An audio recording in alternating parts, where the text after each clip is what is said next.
I'm going to introduce the first speaker. He's Erling Hope. He's a former Quaker clerk and fifth-generation artisan. He is a multimedia maker of things and experienced technician. For over 35 years, he has been exploring the influence of objects, images, and the built environment on belief systems and the human capacity for reflection and enchantment. Welcome. All right, thank you.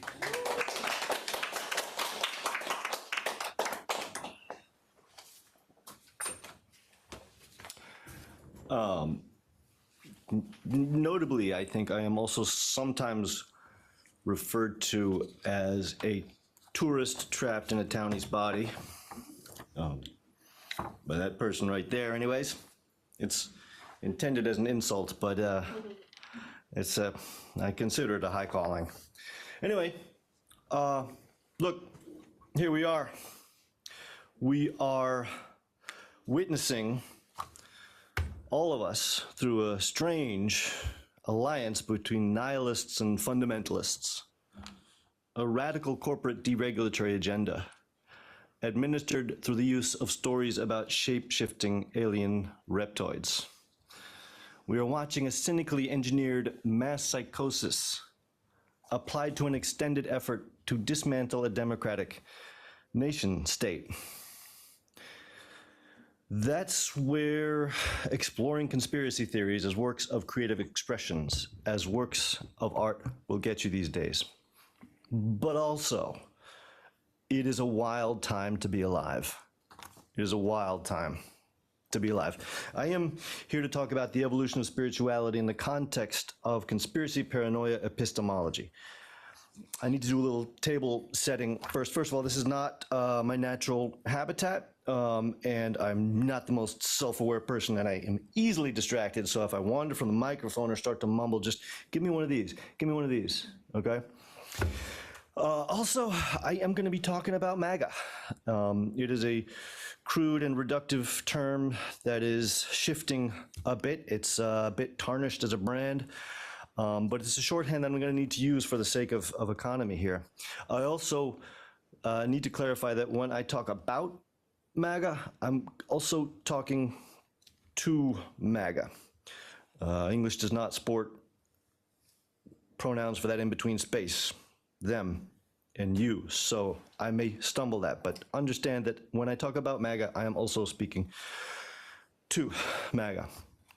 Some context. I make things, objects, images, built environments. About a third of them end up in churches and synagogues. Most of them aspire to occupy that cognitive, cultural third space that lies between the arts and religion, and which is sometimes called theopoetics. About 20 years ago, I began developing a fairly specific kind of socially engaged practice, wherein I invited the expressive and individual contributions from an existing community, usually a faith community, and arranging them into a cohesive, I'm aware I'm stepping away from the microphone. Boink, there we go. Into a cohesive pattern-forming or pattern-suggesting whole. So for example, I might ask each of you to share with me your favorite animal, or your favorite word, or just the very first word that pops into your mind when I say belonging or enchantment. Or I might invite each of you to take the pencil and the paper in front of you and allow your hand to create a shape that describes how you feel right now.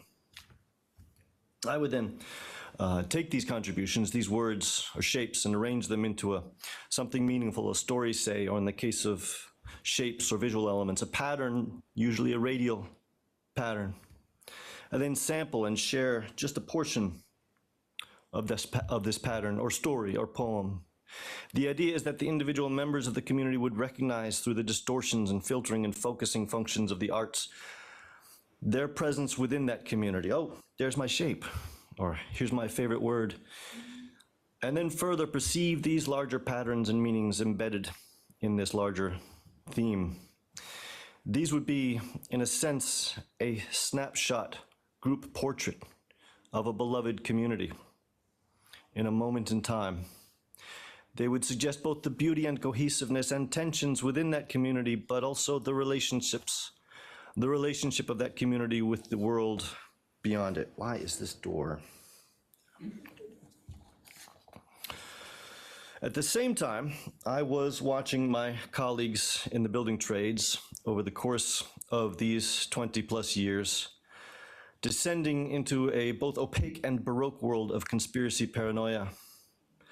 It took me about a decade to figure out the right questions and the right order in which to ask them, because if you mess up either of these, you won't really get to the ground reality of what they were experiencing. Language was often coded, crisp and impenetrable lines of defensiveness would get thrown up, and you wouldn't really get to the heart of the strange reality they were creating. Alex Jones of Sandy Hook conspiracy peddling infamy and a widely streamed and shared video chat with President Trump had two Twitter handles at the time. They were InfoWars, his online and occasionally print platform, and Prison Planet. Alex Jones was not concerned about incarceration rates here or anywhere else. This was rather a nod to the proposition that underlie the worldview that he promotes, namely that we all inhabit a planet-sized penitentiary facility administered by the aforementioned shape-shifting alien reptoids. Now, these are not dumb people running amok. Many of my colleagues in the building trades are highly intelligent. I'm getting choked up here. Articulate people. They inhabit the same brute reality world, the same physicality, the same environment as you and I do. They ply competitive trades with real-world consequences, determining structural integrity and physical safety. They navigate gravity and friction and tensile strength and electrical hazard. So we're living in the same world, just often not the same planet. As someone who works with people who hold strong convictions about widely divergent propositions, who invest deeply in identities built around stories, I was intrigued. It was clear early on that these conspiracy theories were doing a lot of the work that conventional religions conventionally do. They were ticking several boxes for the 3 Bs or the 4 Cs of the sociologists' competing shorthands: belief, belonging, and as arguably measurable by gun sales, to say nothing of voting and hat wearing. Behavior are all vividly in effect. To shade in some details, there was very internally coherent organizing of the wider world effects in play, dynamic tribal consolidation, and a pervasive, if not exactly pro-social, re-magicking or re-enchanting of ordinary workaday, at times oppressive reality. In fact, it remains plausible, I'd say probable, that after some of the more egregious kinks are worked out, say in a century or so, that humans or post-humans will look back at these last decades as the moment of the birth of a new religious form, the first mediated by the digital age. Or maybe it won't take that long. There seems to be an accelerated, perhaps digitized pace to the evolving shape of the thing. A degradation to fundamentalist forms seems to have occurred fairly quickly, though I am not aware of scholarship that would allow a more fully formed assertion about this. These observations about colleagues and peers, the long process of discovering the right set and sequence of questions, the cognitive and imaginative labor required to catch a glimpse of this perspective, invited further testing, and more interestingly, a recognition of an overlap of shared experience and vibe, experiences of the powerlessness of living in a world deeply out of whack, of indelible embeddedness in a vast system of extinction, vibes of ambient malevolent forces exerting agency over our most intimate choices, of orchestrated strife pitting peoples of goodwill against one another, and the innate, if inconsistent, critique of the consolidation and abuse of power. These sparked the beginning of a process for generalizing and relativizing the extreme and improbable narrative propositions. I started asking people 2 questions. It was a purely intuitive move. I had no idea why I was doing it or what I was collecting the answers for. These questions are: what is the craziest thing that you believe? And what is the riskiest thing that you believe? Crazy you will recognize is a particular kind of word.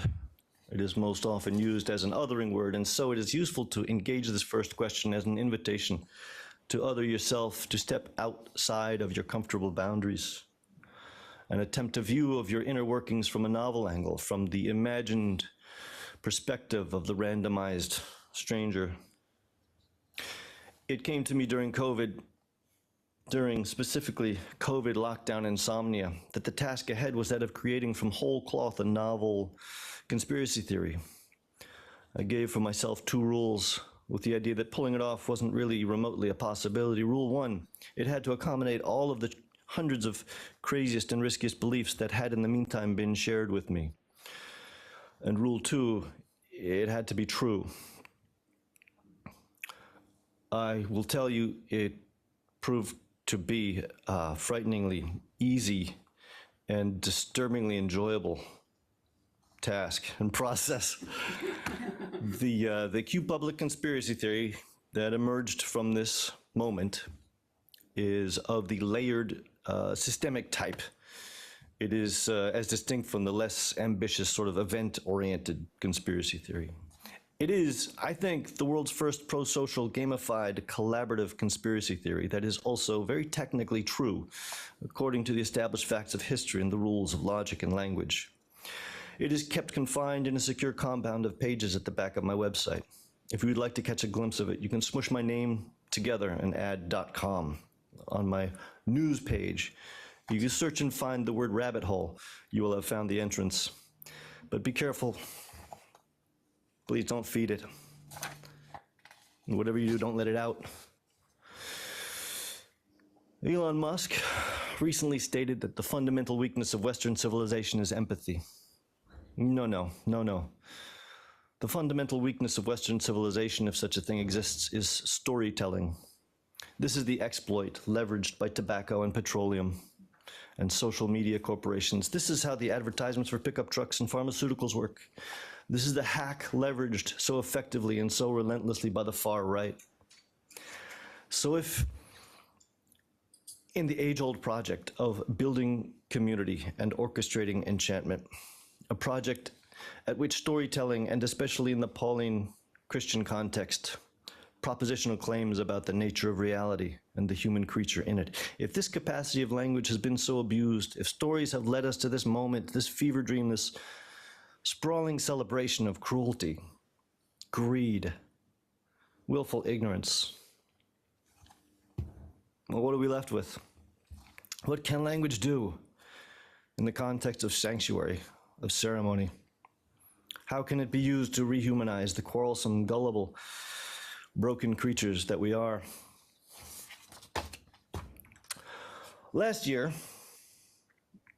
I started an inquiry into how to use language in the most minimal, most effective way possible to address this condition, to rehumanize the human being. I built on an occasional but effective Quaker practice of meeting in silence around a specific query or question. The Still Small Voice experiment took place alternating Sundays in an art center on Long Island. About 12 or 15 minutes into the hour-plus long gathering, the query would be spoken aloud into the gathered silence. How is technology changing you, for example? Or what are you willfully ignorant about? Or how has capitalism made you who you are? Participants are invited to speak as they are moved to do so, but also to allow spoken testimonies, whether our own or those of others, to emerge from the silence and then return to the silence. So then are questions framed in silence sufficient to exercise that twofold function that houses of worship are built around? The building of community, the orchestrating of enchantment. Based on a year of experimentation and during a period of significant, national and global turmoil, I can confidently report yes. There are details to that answer, but yes. MAGA, I would also report with gladness, is dependably represented in these meetings, though it occasionally requires some tempering. but sharing the space, a reverent space, a reflective and very deeply human space with brothers and sisters on the far ends of wildly diverse and deeply held convictions about what is good, what is true, what is beautiful, and increasingly what is real. Well, isn't that what ultimately brings us all here, to this cognitive cultural third space between art and religion? Isn't that the dangerous work of remaining human to one another?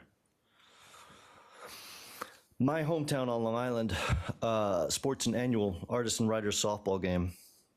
There is a monthly artist-writers dinner at a local restaurant in the off-season.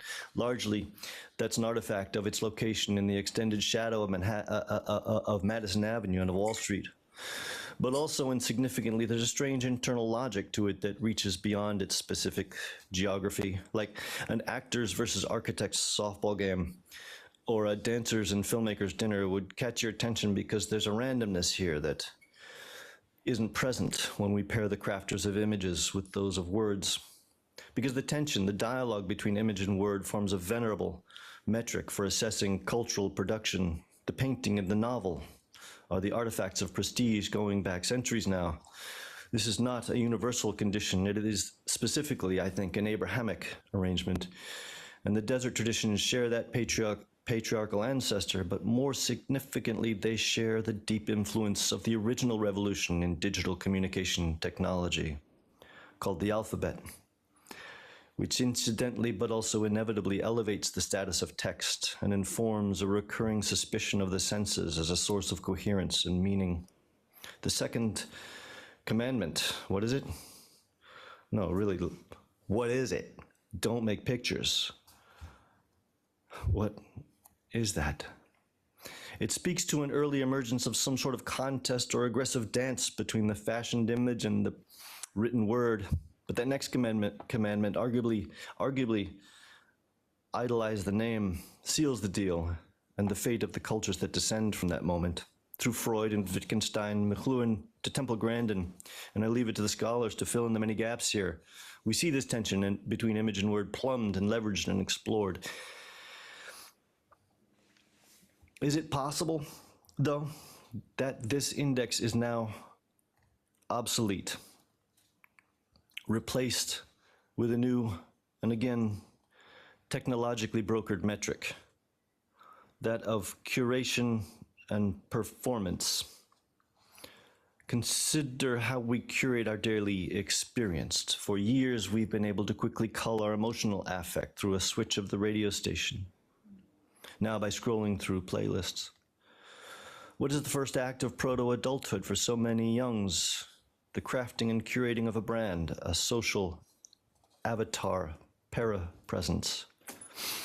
I once asked a young Navajo friend why he believed the earth was flat, and he answered after a thoughtful pause, because it makes the world more magical.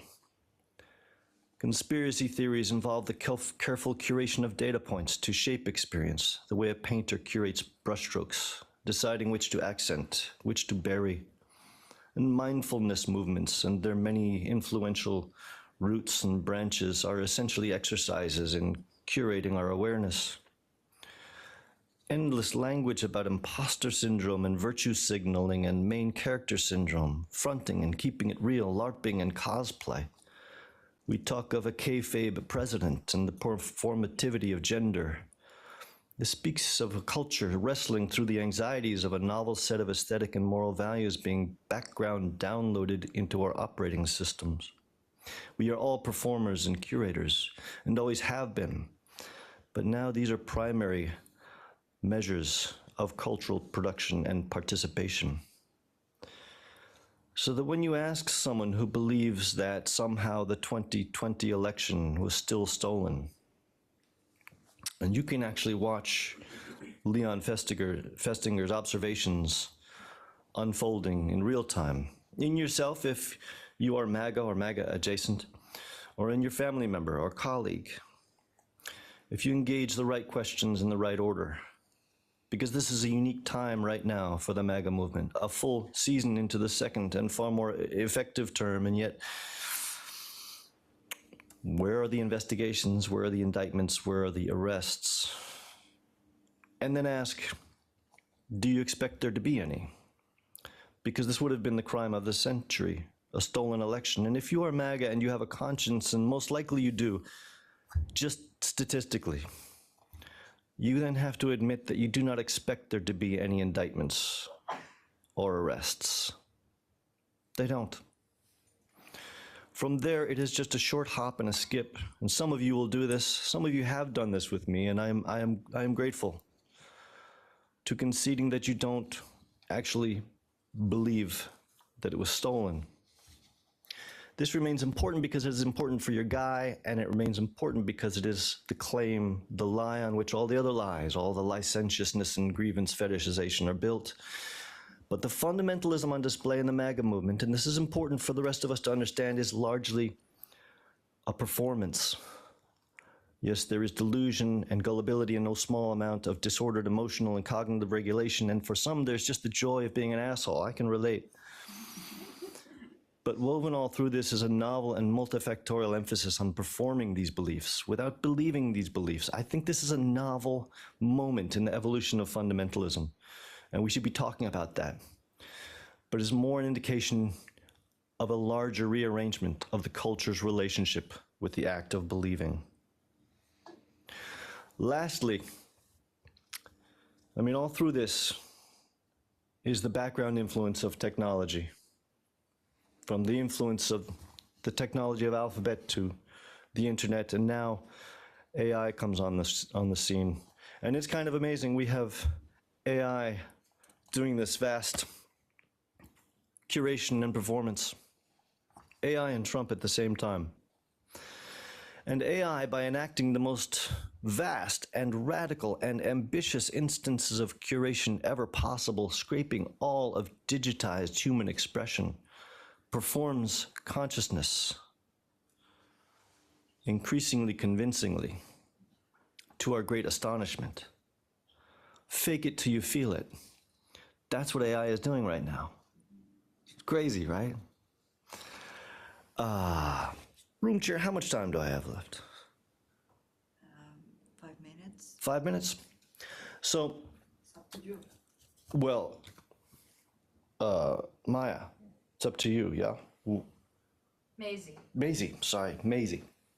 2 more minutes? Sure. Okay. This is a selection from the historical portion of the Q Public conspiracy theory. This story is about you. It is about your life. This story is true. On the last day of 1600, the year of our Lord, the invasion, colonization, and enslavement of the European peninsula began, perpetrated by a population of non-terrestrial, artificially intelligent, systemically sociopathic entities.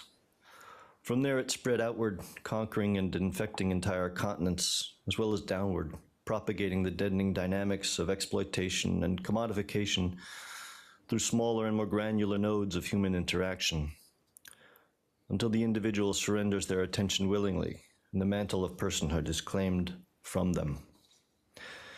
At the turn of the 17th century, Earth had been a planet teeming with life and organic resources. A variation in little ice age temperatures, called the Grindelwald fluctuation, had cooled temperatures enough to attenuate oceanic storms, prompting an increasingly robust schedule of maritime trade and exploration.